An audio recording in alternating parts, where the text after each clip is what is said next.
네, 안녕하세요. 키움증권에서 제약바이오 섹터를 담당하고 있는 허혜민입니다. 오늘은 2026년 섹터의 산업 전망에 대해서 자세히 설명드리도록 하겠습니다. 정책에 대해서 일단 저희 섹터는 규제를 많이 받는 산업이기 때문에 정책을 좀 지켜보지 않을 수는 없어서 내년에 어떤 정책의 변화들이 있는지 한번 살펴보도록 하겠습니다. 2025년에는 일단 불확실성이 좀 많았던 한 해인데 하반기부터는 좀 완화가 되고 있고 2026년부터는 드디어 이제 시행되는 것들이 좀 발생을 합니다. 약가에 대한 것들이 본격적으로 이제 인하되는 그런 시기가 2026년이라고 보고 있는데 일단 IRA 2차 약가 협상에 대한 할인율이 발표될 예정이고요. 하지만 이 시점은 트럼프 행정부 아래서는 사실 시점의 변화가 조금씩 이연되거나 이런 경우들이 있기 때문에 그거를 감안을 하시면 좋을 것 같습니다. 생물보안법도 올해 말까지 대통령 서명을 앞두고 있고 무역 확장법 232조 발표될 예정이고요. IRA 약가 적용 시작도 요거는 이미 정해져 있습니다. 26년 1월 1일 날 대상 약물의 할인이 좀 적용이 되고 트럼프 RX라고 해서 좀 더 그 홈페이지를 통해서 약가를 이제 할인해서 판매하는 그런 홈페이지들이 게시될 거고요. 바이오시밀러 지침도 최종 지침이 나올 예정이고 3차 약가 협상 대상도 공개될 예정입니다. 내년 1월 1일부터 시행되는 이 약가 인하는 드디어 그 미국의 약가 프리미엄 시대가 약간 종식하나 이거를 좀 확인할 수 있는 기점인데요. 내년 1월 1일부터 IRA에 포함된 이 10가지의 약물들이 약가 인하가 될 예정이고 평균 인하율은 63% 정도입니다. 이 약물들은 이미 특허 완료가 어느 정도 됐기 때문에 사실 시장에 미치는 영향은 좀 제한적이라고 보고요. 바이오시밀러에 미칠 수 있는 품목은 엠브렐과 스테랄라인데 이미 바이오시밀러들의 약가가 할인이 좀 많이 된 상황이라서 큰 영향은 좀 제한적이다라고 보고 있습니다. 2차 협상 약물도 17개로 이미 공개가 됐고 할인율이 아직 공개가 안 됐는데요. 1차 약가 인하 협상률에 그 인하율이 63%대 평균적으로 나와 있다 보니까 2차 협상 대상 약물도 그 정도 되지 않을까 싶고요.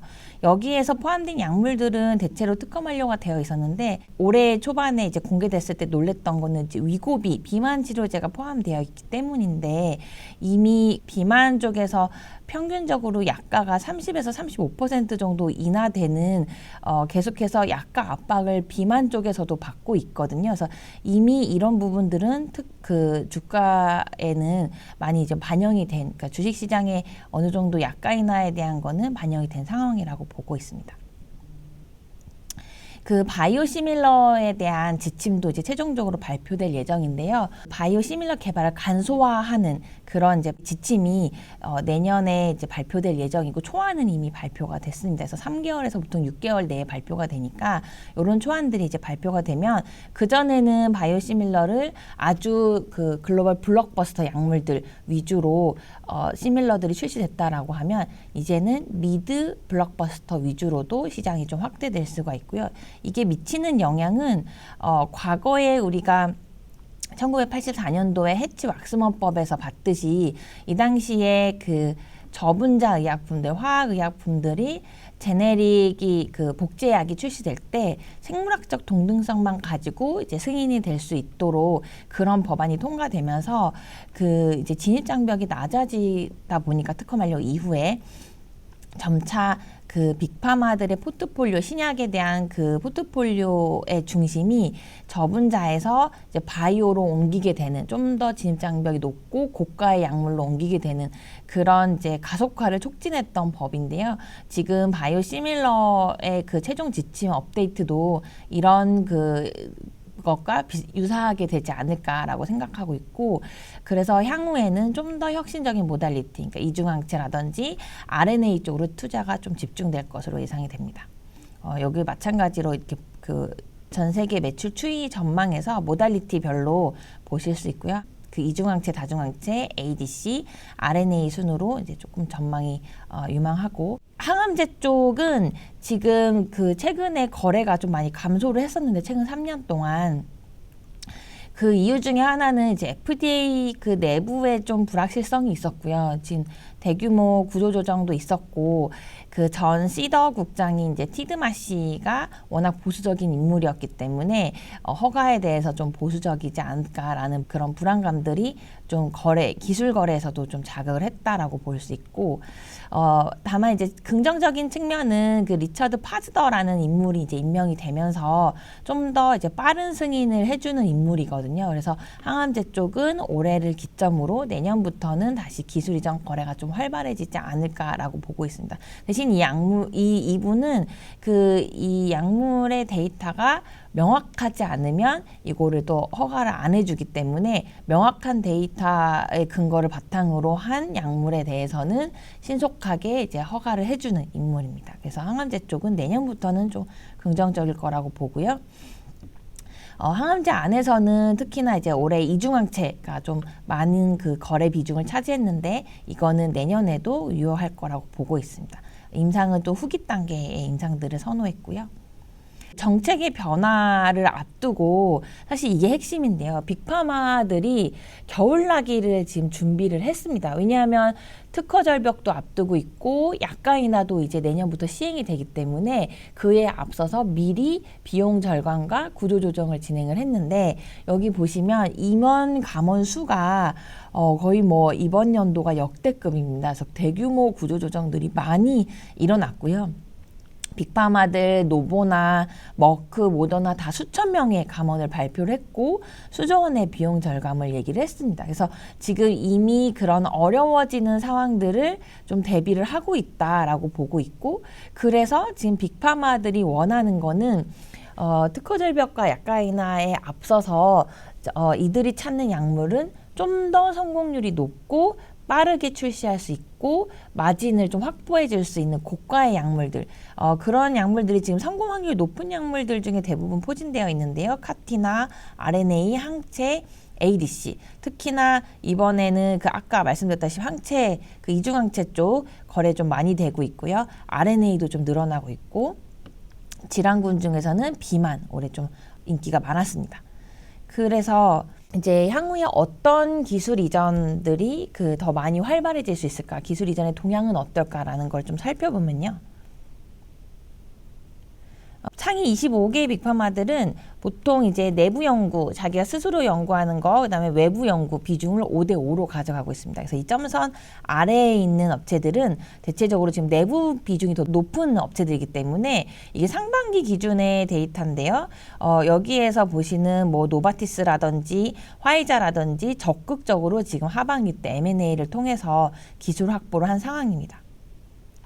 빅파마들의 최근의 파이프라인 비중이 25년 기준으로 15년 전 대비 파이프라인이 이제 많지 않은 비중 중에 그리고 중소와 신흥 바이오텍들은 여전히 파이프라인이 좀 많은 상황이라서 요거 보시면 독자 개발 형태 그러니까 중소형의 신흥 바이오텍들이 지금 24년도가 가장 힘들었어요. 근데 이때 이제 이 독자 개발 상태라고 하면 파트너십 하지 않고 공동 개발하지 않고 홀로 개발하는 비중이 거의 70%에 육박을 했는데 이게 25년도에 57%로 감소했다는 얘기는 지금 빅파마들이 올해부터 25년부터 드디어 파트너링과 공동 개발을 활발하게 하기 시작했다라고 볼 수 있고요. 특히 이거에 도움이 된 거는 금리 인하에 대한 기대감 그리고 지수 상승에 대한 전망 이런 것들 때문에 이 금리 인하와 지수 상승을 앞두고서는 M&A가 굉장히 활발하게 증가합니다. 올해 굉장히 드물게 일어난 일인데요. 그 메세라라는 비만하는 회사 국내에는 D&D 파마텍이 메세라한테 기술 이전해서 잘 알려져 있는데 이 회사를 두고 인수 경쟁을 펼치는 굉장히 드문 일이 벌어지고 있고 이 얘기는 충분히 인수 경쟁을 내가 참여를 하고 법적 리스크를 감안하고서라도 이 저렴하다라고 판단을 한 거거든요. 그래서 이런 이제 인수 경쟁들을 의미하는 바는 좋은 에셋이 있으면, 좋은 자산이 있으면 M&A가 굉장히 잘 되는 상황이다라고 볼 수 있고, 상반기까지만 하더라도 M&A 프리미엄 보통 50%였는데 지금은 이제 한 100%까지 올라간 상황입니다. 이게 메세라뿐만 아니라 아바델도 그랬거든요. 아바델도 인수를 두고 룬드백하고 알카머스가 인수 경쟁을 펼치는 그런 상황들이 펼쳐졌습니다.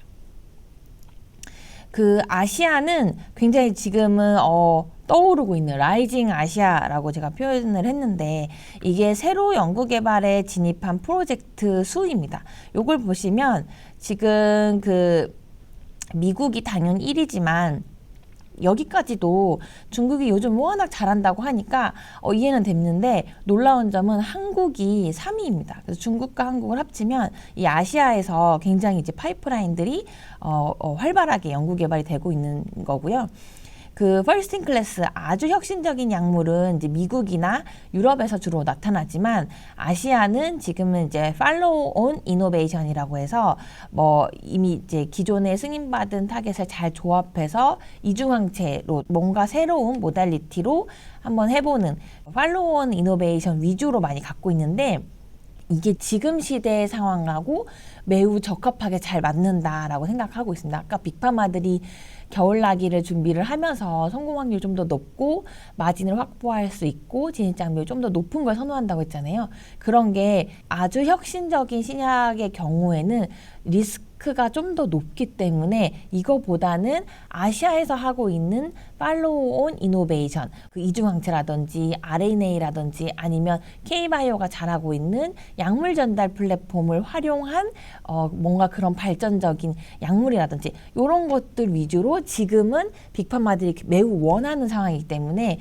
아시아가 이에 아주 적합하다라고 보고 있어서, 요 차트 하나 보시면 지금 주가도 그걸 말해주고 있거든요. MSCI 국가별 YTD 수익률에서 중국이 1위입니다. 이게 글로벌 바이오텍 중에 중국이 제일 잘하고 있고 2위가 한국입니다. 기술 이전은 이제 중국에서 좀 많이 올라오고 있고요. 지금 상위 탑10 기술 이전에서 보셔도 지금 10개 중에 7개가 무려 중국이 차지하고 있고, 인기가 있는 모델리티는 이중항체, siRNA, AI 쪽으로 주로 거래가 많이 됐습니다.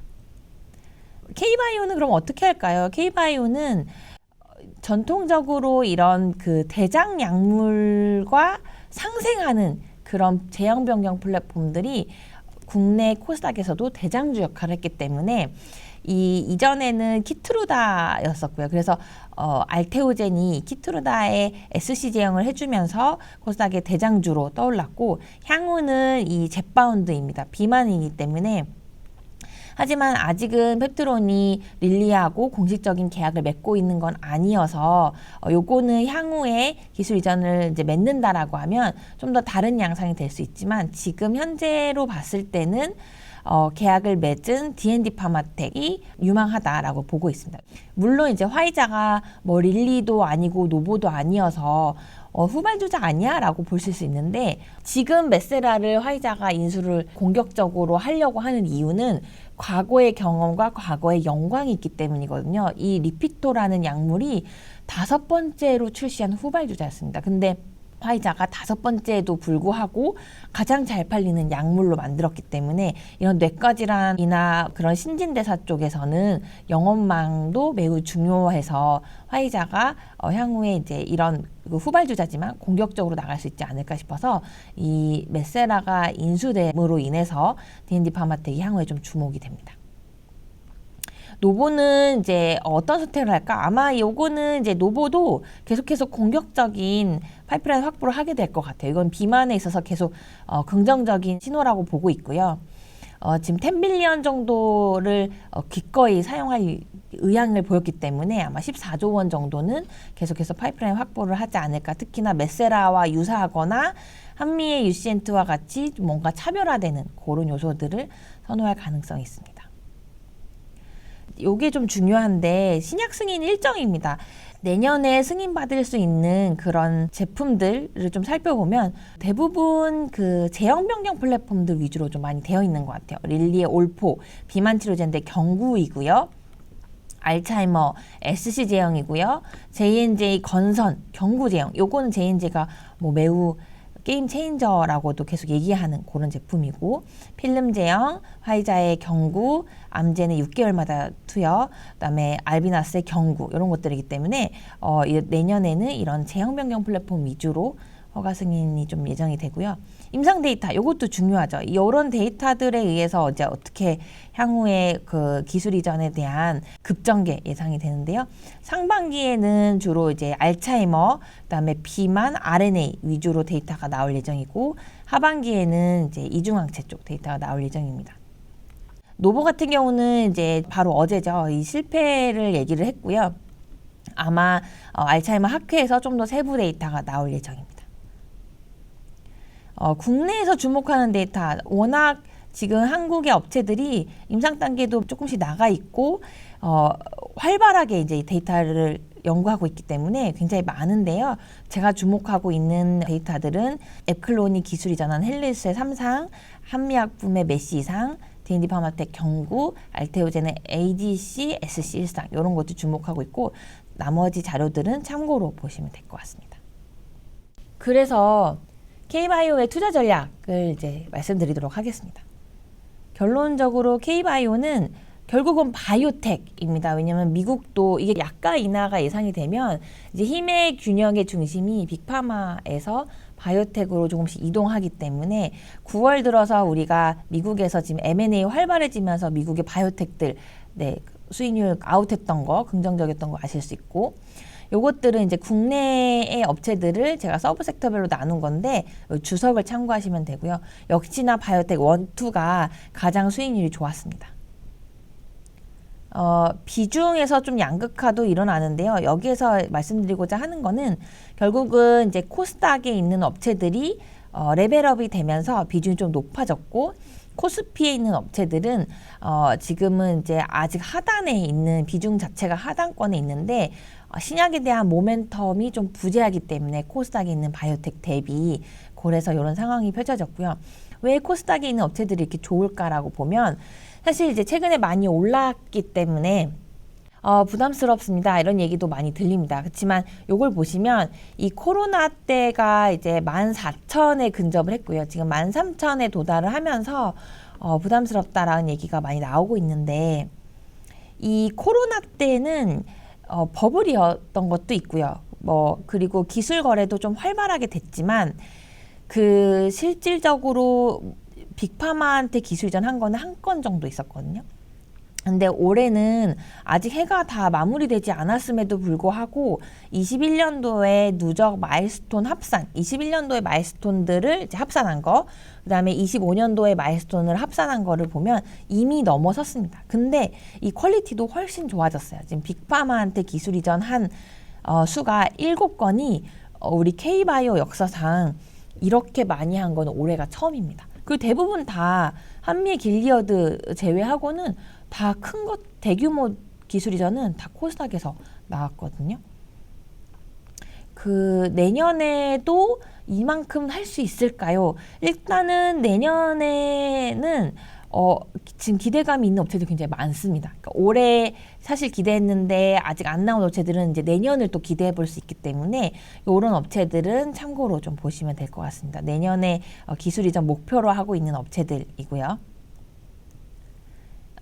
시가총액도 지금 기술 이전 그 다수한 업체들과 그 한 번 한 업체들의 레벨이 많이 올라가 있어서 이것도 참고로 보시면 될 것 같습니다. 이제 하게 되면 아까 보여드린 업체들 중에서 기술 이전 빅파마한테 한 건 하게 되면 이제 이 정도 수준에 올라가거나 다수 하게 되면 이 정도 수준에 올라갈 수 있다는 점 참고하시면 될 것 같고요.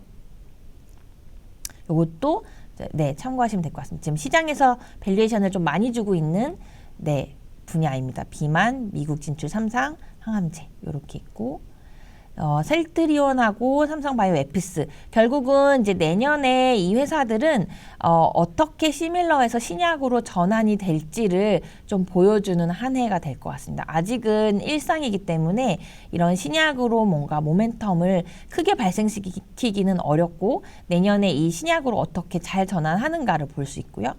이 코스피에 있는 업체들 중에서 지금 밸류에이션을 리레이팅 받는 업체는 신약, 특히 비만을 하고 있는 한미 정도로 볼 수 있습니다. 마지막으로 이제 종목 관련해서 말씀을 드리면요. 시간상 간단하게 탑픽 위주, 그냥 관심 종목 위주로 포인트만 말씀드리겠습니다. ABL 바이오입니다. ABL 바이오는 이제는 명실상부 글로벌 BBB 셔틀, 그 뇌혈관 투과 장벽의 셔틀 플랫폼 대장주가 됐고요. 향후에 지금 시가총액 비중이 좀 높기 때문에 MSCI 편입이나 이런 수급 효과도 좀 기대해 볼 수 있고, 추가적인 기술 이전도 기대해 볼 수 있습니다. 바이오텍 탑픽으로 추천을 드리고, 말씀드렸던 D&D 파마텍 역시 이제 화이자가 파트너가 되기 때문에 이 데이터 발표들 많은 모멘텀들을 앞두고 있습니다. 그 경구용 데이터 발표나 메시 그 데이터 발표 및 기술 이전, 그리고 퍼스트 바이오랑 같이 하고 있는 신경성 퇴행성 질환 기술 이전, 뭐 오랄링크의 향후 전략도 매우 흥미롭기 때문에 이제 비만에서 자가 면역으로 가고 있고요.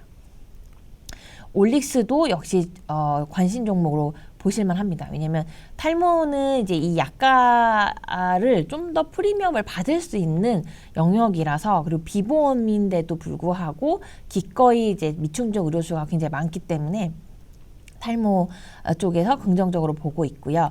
뭐 한소제약이 최근에 빅파마한테 기술전 굉장히 활발하게 하고 있어서 한소제약한테 기술전 했던 물질이 재기술전 될 수 있다는 점, 서브 라이센스 아웃이 될 수 있다는 점도 긍정적입니다.